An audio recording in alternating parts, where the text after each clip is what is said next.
आज का हमारा इतिहास का टॉपिक है और इतिहास में हम पढ़ने जा रहे हैं प्रथम आंग्ल मराठा युद्ध।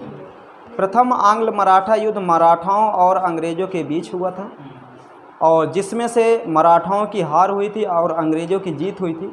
पूरा इतिहास जानेंगे कैसे वो हार गए और वो कैसे जीत गए।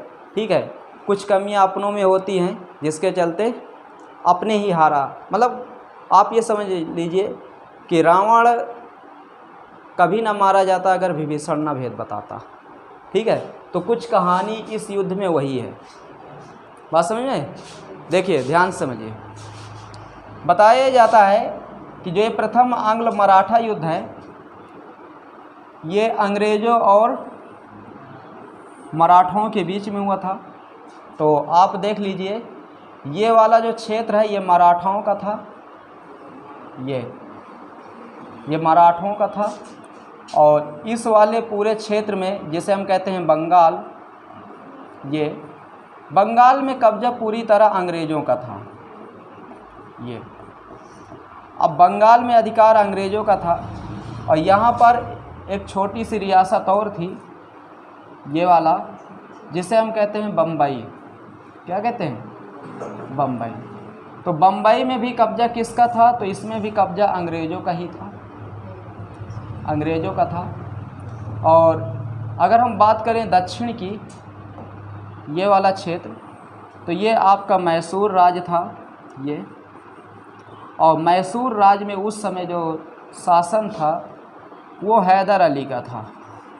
किसका था? हैदर अली।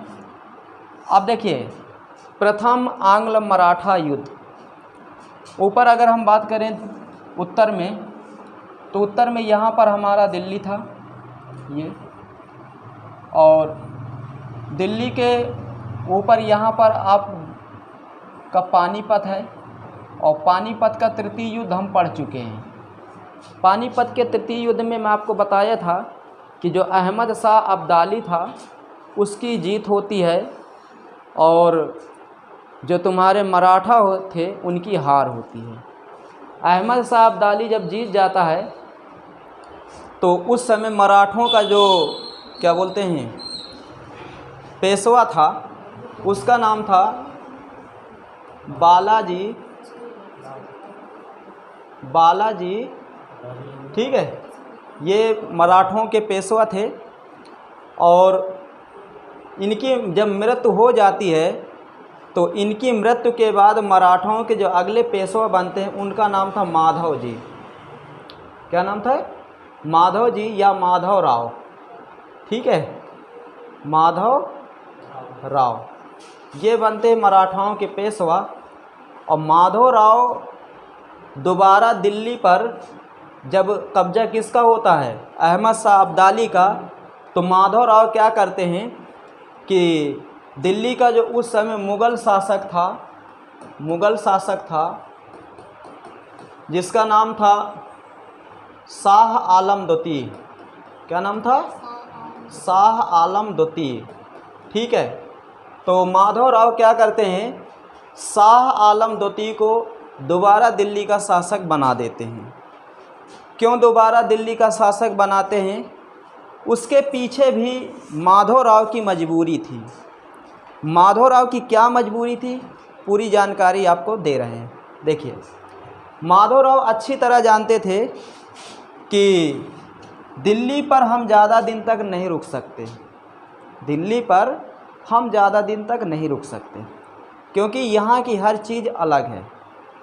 ठीक है, यहाँ का पूरा क्लाइमेट चेंज है दक्षिण भारत की अपेक्षा उत्तर भारत की अपेक्षा। ठीक, और पूरा ये बंगाल जो बिहार तक है, पूर्वी उत्तर प्रदेश, पूरा कब्जा किसका था? इधर अंग्रेज़ों का हो ही गया था। तो वो अच्छी तरह जान रहे थे कि इधर मैसूर में अंग्रेज़ों का युद्ध चल ही रहा है और अगर हम इधर पहुंच जाएंगे, पहले हम अपने क्षेत्र को तो बचा लें। बात समझे? तो वो अपने क्षेत्र को बचाने के लिए दिल्ली को उन्हें छोड़ना पड़ा और किसी से दुश्मनी भी ना हो। भाई अगर हम शाह आलम द्वितीय की मदद कर रहे हैं तो शाह आलम द्वितीय भविष्य में मेरी ज़रूर मदद करेगा। बात समझ में? एक तो ये उनके अंदर बात थी। दूसरी बात ये थी कि अगर भविष्य में अगर दिल्ली पर कभी भी अंग्रेज हमला भी करेंगे तो युद्ध कौन लड़ेगा? मराठा थोड़ो युद्ध लड़ेंगे, युद्ध तो मुग़ल लड़ेगा। युद्ध कौन लड़ेगा? मुग़ल लड़ेगा। अब मुग़ल इतना कमज़ोर नहीं है कि तुरंत घुटने टेक देगा। बस में तो कहीं ना कहीं ये रणनीति माधवराव की थी, और माधवराव जब ये काम करने में सफल हो गए तो माधवराव को काफ़ी अच्छा लगा। धीरे धीरे क्या हुआ, आगे कहानी बढ़ती है, और वो आगे कहानी क्या हो जाती है, माधवराव की मृत्यु। दिख रहा है? ठीक है, दिख रहा ना? आप सुनिए, किसकी मृत्यु होती है? माधवराव की मृत्यु हो जाती है कब? सन 1772 ईस्वी में। जब सन 1772 ईस्वी माधवराव की मृत्यु हो जाती है तो इसके बाद यहाँ का जो मराठाओं का पेशवा बनता है वो नारायण राव था। कौन था? नारायण राव। नारायण राव बनता है पेशवा। और जब नारायण राव पेशवा बनता है तो नारायण राव भी ज़्यादा नहीं चला पाता, साल 2 साल में इनकी भी मृत्यु हो जाती है और इनकी हत्या करा दी जाती है। नारायण राय की क्या कराई जाती है? हत्या। अच्छा, एक चीज़ और बता दें, नारायण राय की हत्या जानते हो कौन कराता है? इसी का चाचा रघुनाथ राव। ठीक है, नारायण राय की हत्या कौन कराता है? ये चाचा रहता है। किसका चाचा रहता है? नारायण राव का। और ये भाई देखिए, ये पेशवा बनता है मराठों का, और ये सोचता है मुझे पेशवा बनना है। पेशवा का तो पहले में बता दिया था ना, पीएम होता है, प्रधानमंत्री मराठों का। ठीक है, अब इसके दिमाग में बात आई कि मैं पीएम बन जाऊं मराठों का, रघुनाथ राव के। नारायण राव तो चले गए, और जब नारायण राव चले गए तो इनका एक पुत्र था। इनका क्या था? पुत्र। तो इनका जो पुत्र था, ठीक है, उसको कहा जाता था माधवराव द्वितीय। क्या कहा जाता था? माधवराव द्वितीय। और इसकी ज़्यादा उम्र नहीं थी, मात्र 7-8 साल का लड़का था। ठीक है, अब क्या हुआ, पिता की तो हत्या हो गई। पिता की हत्या किसने कराया? उसी के खुद चाचा ने करा दिया पेशवा बनने के लिए। माधवराव द्वितीय पेशवा बनाए गए, लेकिन बीच में कौन पेशवा इसे बनाया माधवराव द्वितीय को? तो नाना फडणीज।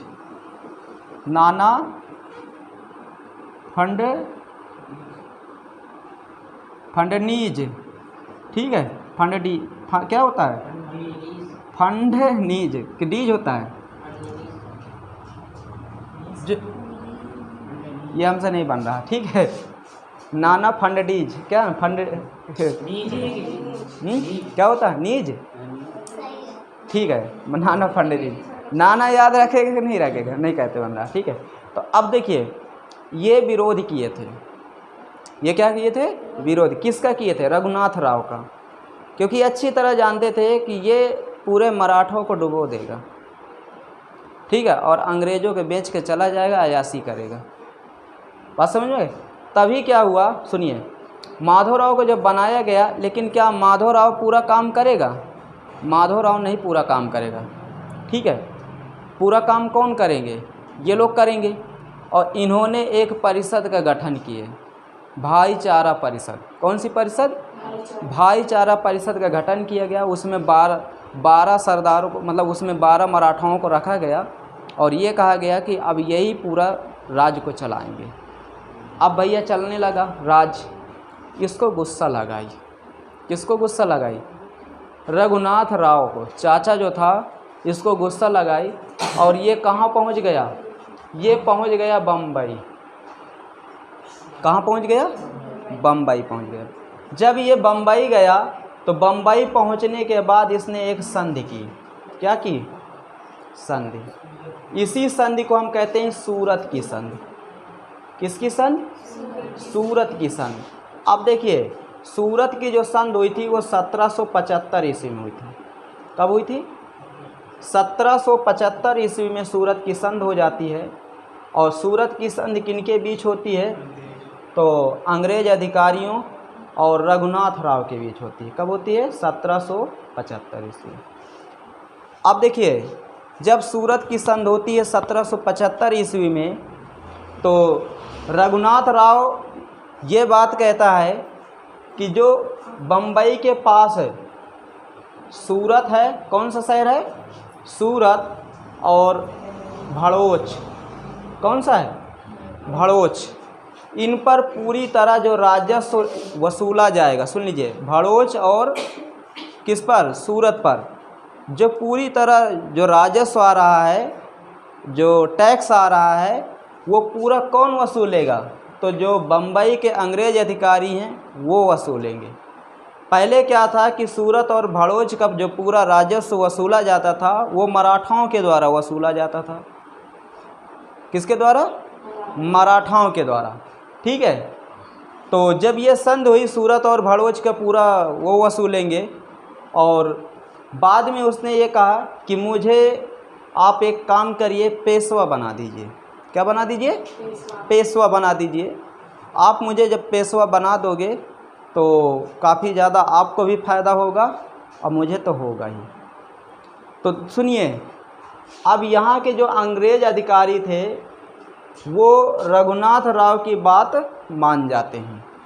जब वो रघुनाथ राव की बात मान जाते हैं तो जो इन अंग्रेज़ों के प्रमुख अधिकारी वो कलकत्ता में बैठते थे। यहाँ पर हमारा कोलकाता है, क्या है? कोलकाता। वो यहाँ पर बैठते थे कलकत्ता में। अब वो यहाँ कलकत्ता में बैठ के, अब देखिए, कायदे से रूल तो यही है कि आप किसी की मदद डायरेक्ट नहीं कर सकते, क्योंकि अगर आपसे सीनियर कोई है आपको अपनी सीनियर से मदद लेनी पड़ेगी। तो बम्बई को कलकत्ता से मदद लेनी चाहिए, बम्बई को कलकत्ता से आदेश लेना चाहिए, क्योंकि मेन अधिकारी कहाँ है? कलकत्ता में। जो वारेन हेस्टिंग था वो कहाँ पर बैठा था? वही कलकत्ता में बैठा था, जो अंग्रेज गवर्नर था वारेन हेस्टिंग। अब उसको कोई जानकारी नहीं है। इसने क्या किया, बम्बई ने क्या किया, रघुनाथ राव के कहने पर यहाँ मराठों के महाराष्ट्र में एक जगह है जिसे हम कहते हैं अर्रास। कौन सी जगह है? अर्रास। ठीक है। यहाँ पर उन्होंने युद्ध कर लिए। किसका युद्ध हुआ? मराठों और अंग्रेज़ों के बीच। जब अर्रास का युद्ध हुआ मराठों और अंग्रेज़ों के बीच, तो मराठा इस युद्ध में हार गए, अंग्रेज़ इस युद्ध में हार गए। जब अंग्रेज़ इस युद्ध में हार गए, अर्रास के युद्ध में, तो अंग्रेज़ों को अच्छी तरह पता चल गया कि मराठाओं को जो हम समझ रहे थे वो नहीं है। जब सूरत की संधि हुई थी तो रघुनाथ राव से जो अंग्रेज अधिकारी थे बम्बई के, वो एक बात और कहे थे कि हम आपको शुरुआत में 2500 सैनिक देंगे। कितने सैनिक देंगे? 2500। और इन 2500 सैनिकों का जो खर्चा आ रहा है वो लगभग 1.5 लाख रुपए आ रहा है। कितना आ रहा है? 1.5 लाख रुपए लगभग आ रहा है, और ये पूरा खर्चा तुम्हें देना होगा। ये बात ये मान गया था। 2500 सैनिक लेके अर्रास का युद्ध ये लोग किए। अब बताओ, 25 जो सेना मराठाओं की वहाँ पर पानीपत के तृतीय युद्ध में बराबर की टक्कर दी हो अहमद शाह अब्दाली की सेना को, तो ये 2500 सेना को वो बख्शेगी, कुचल के रख देगी। और वही हुआ। जब यहाँ पर अंग्रेज युद्ध हार गए अर्रास का, तो ये जानकारी कहाँ पहुँची? बंगाल, कलकत्ता। जब बंगाल कलकत्ता ये जानकारी पहुँची तो वारेन जो हेस्टिंग थे ना, जो अंग्रेज गवर्नर थे, वो काफ़ी ज़्यादा नाराज़ हुए। वारेन हेस्टिंग ने बम्बई वालों को इतना लताड़ा जिसका कोई जवाब नहीं। उन्होंने कहा कि तुम किससे पूछ के युद्ध कर लिए? तुम्हें पता है सामने वाला कितना ताकतवर है? कुछ तुम्हें पता है?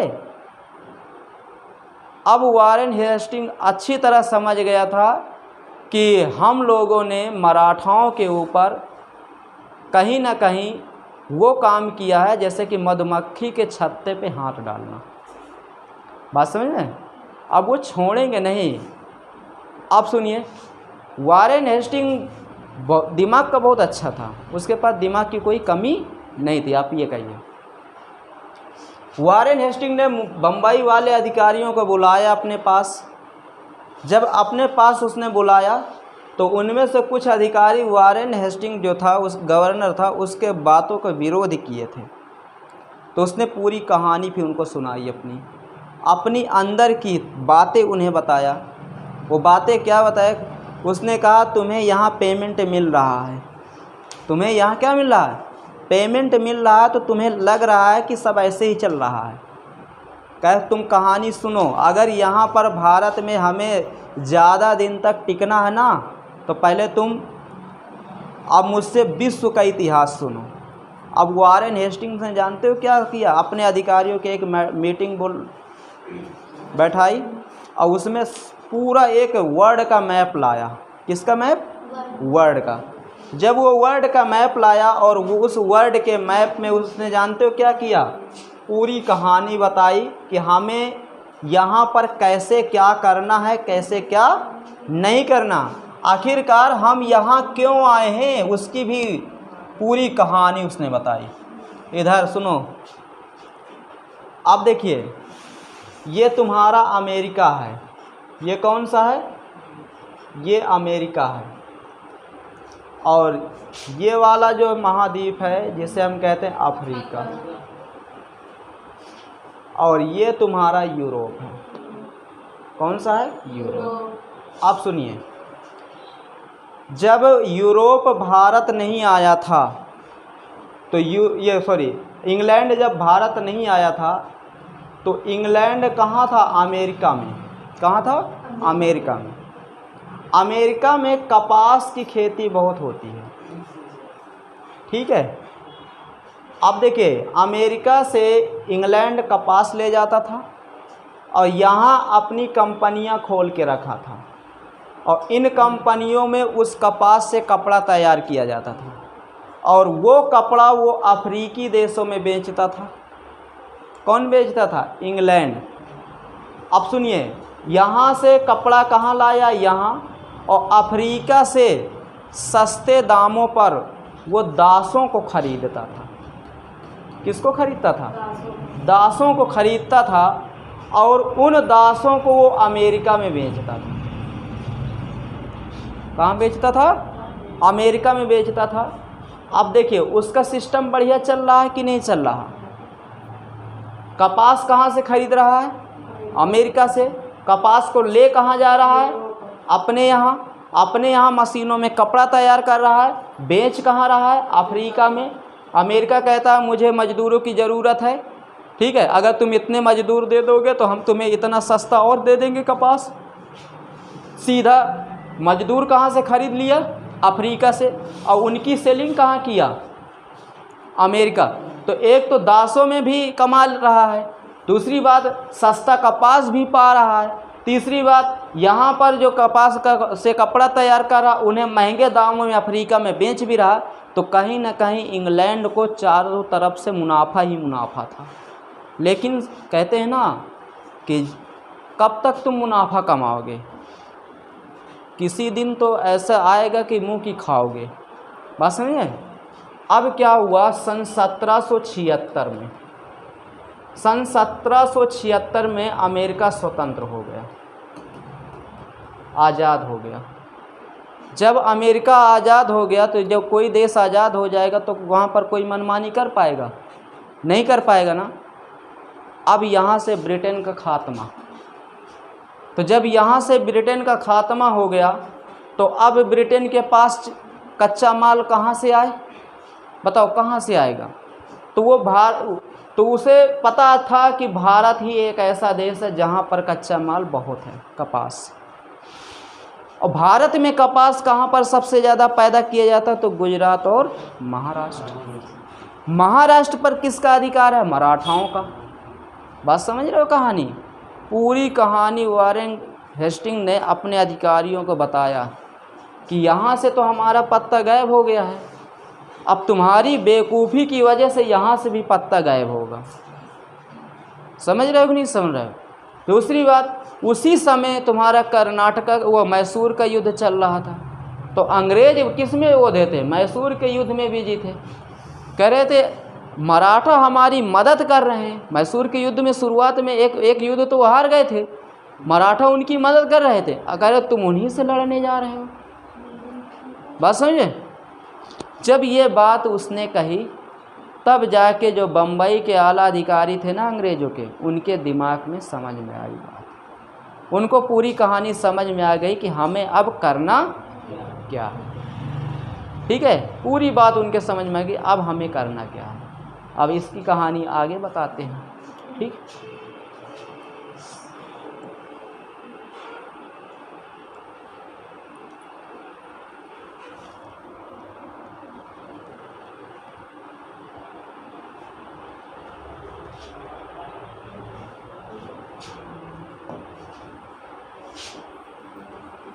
अभी तक जितनी बातें बताई गई समझ में आ रही कि नहीं आ रही? बताओ सुमित, समझ में आ रहा? 1% किसी को जो डाउट हो, अभी तक जितनी बातें मैं बताया हूँ, किसी को भी 1% इसमें डाउट हो तो मुझसे पूछ सकते हो।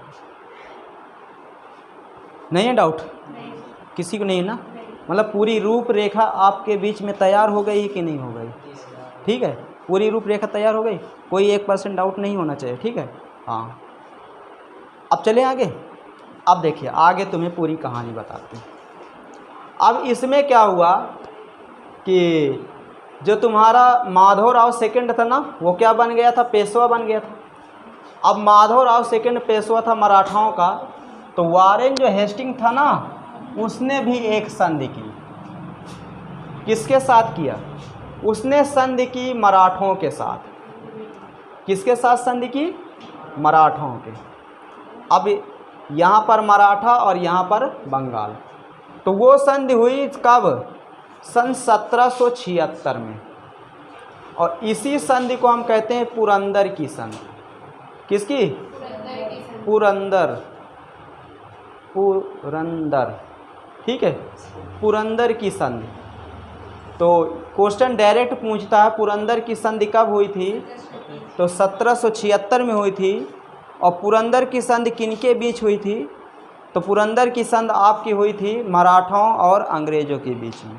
ठीक है, अब जब दोनों के बीच में पुरंदर की संधि हुई, तो पुरंदर की संधि में मराठाओं को वारेन हेस्टिंग्स ने कहा कि आप घबराइए ना, आपके ऊपर कोई कुछ नहीं करेगा। बात समझ में आ रही है? और आप अपना काम करिए और हम अपना काम करते हैं। बात समझे? तो पुरंदर की संधि कब हुई? 1776 में। ठीक, अब देखिए, अब इसके आगे का इतिहास आपको कल पढ़ाया जाएगा।